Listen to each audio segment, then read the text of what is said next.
আপনি যদি করোনার মালিকের করুণা লাভ করতে পারেন, করোনার কিছু করার ক্ষমতা আছে? জাহান্নামের আযাব বেশি না করোনার কষ্ট বেশি?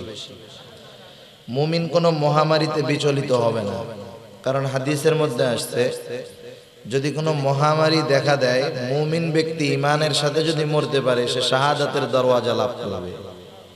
আর একটু আস্তে বলেন। প্রত্যেকটা মুমিনের অন্তরের মধ্যে তামান্না থাকে, শহীদি তামান্না।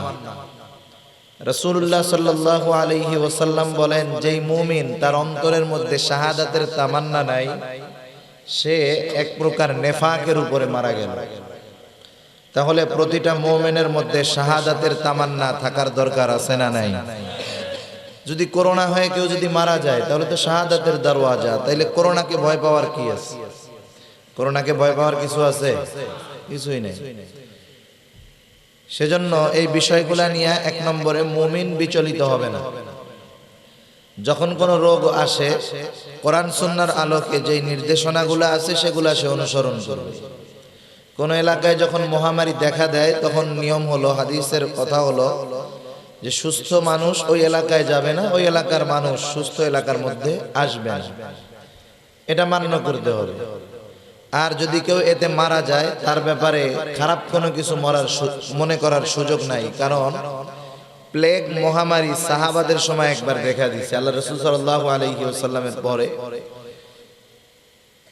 আশারায়ে মুবাশশারার একজন সাহাবী, জান্নাতের সুসংবাদপ্রাপ্ত একজন সাহাবী এই মহামারীতে মারা গেছেন।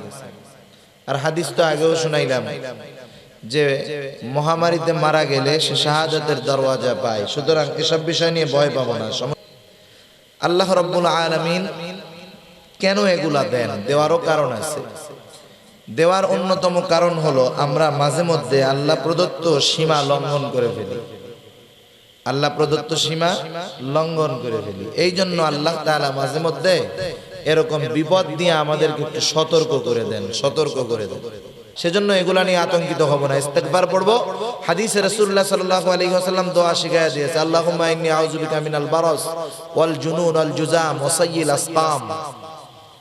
এই দোয়াটা আমরা মুখস্থ করে নিব যে আল্লাহ আপনি আমাদেরকে সকল প্রকার এই যে পাগলামি, শ্বেত রোগ সহ যত রোগ বালাই আছে এগুলা থেকে আপনি আমাদেরকে রক্ষা করেন। আপনার কাছে এগুলা থেকে আশ্রয় চাই।